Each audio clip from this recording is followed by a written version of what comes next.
Montrez les ardoises. Non pour Alicia, merci mon homme. Oui mais pour Dominique. Non pour Pierre. Non mais il a une chance. Pour Samuel Olivier, en bonne voie avec un dessin de train de voie, parce qu'on aime le dessin, Olivier Rouillet. Une échelle, non? Mais, merci.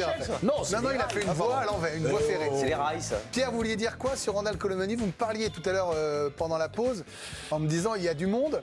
Ben non, mais moi, je trouve qu'il est complètement dans Il y a peut-être une feinte. Dans la lignée pour y aller, mais à un moment donné, Didier Deschamps va pas pouvoir empiler les joueurs les uns sur les autres pour y aller, pour aller là-bas. Donc, moi, je me demande à la place de qui Didier Deschamps pourrait prendre Colomani. Alors, on regarde la liste avec vous. Ça va dépendre de la structure de la liste. On a fait une concurrence en attaque avec d'un côté les sûrs. On en a estimé qu'il y en avait 6 attaquants qui étaient sûrs d'aller à la Coupe du Monde s'ils ne se blessaient pas. Et puis les postulants avec leurs statistiques cette saison, toutes compétitions confondues. Donc les 6 sûrs, ce sont Benzema, Griezmann, Mbappé, Dembélé, Coman et Christopher Nkunku.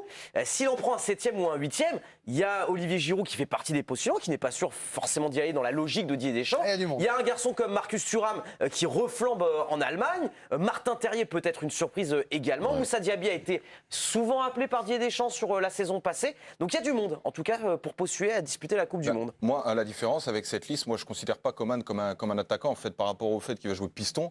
Et je ne vois pas comment on ne peut pas prendre Giroud, qui a un profil qui est complètement atypique. Donc vous faites descendre Coman dans la liste au niveau des défenseurs? Non, au niveau des milieux de terrain. Au niveau des milieux de terrain, de toute façon. C'est un acquis, ça. Comment ça? C'est sûr que Coman, il va y jouer piston. C'est un acquis. Donc toi, tu le mets à la place de Griezmann, de... Je te pose une question. Je suis sûr qu'il ne va pas jouer à la place d'Mbappé, Benzema. Non, donc pour toi, c'est un acquis qui va jouer sur le côté droit. Pour moi, c'est là qu'il est le meilleur, qui rend plus service à l'équipe de France. Qu'il joue. Mais Colomani, vous voulez prendre Colomani, mais Non, on pose la question. Non, mais quand on regarde le statut de tous les joueurs qu'il y a là, quand Nkunku, meilleur joueur d'Allemagne, enfin, Colomani vient d'arriver en Allemagne, il commence à se mettre en place et il prend la direction pour devenir un grand attaquant. Ça, il n'y a aucun problème là-dessus.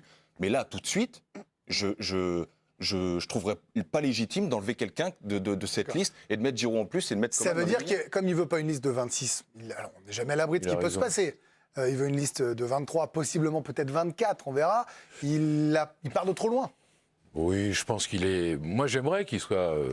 parce que c'est un joueur très, très percutant, qui a beaucoup d'atouts dans sa panoplie. Mais bon, à la place de qui? Mais il prendra Giroud, de préférence à Colomani. Sur l'expérience, ça me paraît absolument évident. Donc s'il en faut un 6e ou un 7e, ça sera Giroud, ce ne sera pas Randall, Colomani. Bon. Ça paraît évident, non? Non, Olivier? Non? Pourquoi le sélectionneur nous offrirait pas une surprise? Pourquoi? Il y a un moment donné, tu peux aussi changer ton fusil d'épaule. Tu peux amener quelque chose de nouveau, quelque chose qui est performant, un joueur qui est mais il faut en sortir. Vous n'avez pas une liste extensive. On peut déjà enlever Coman.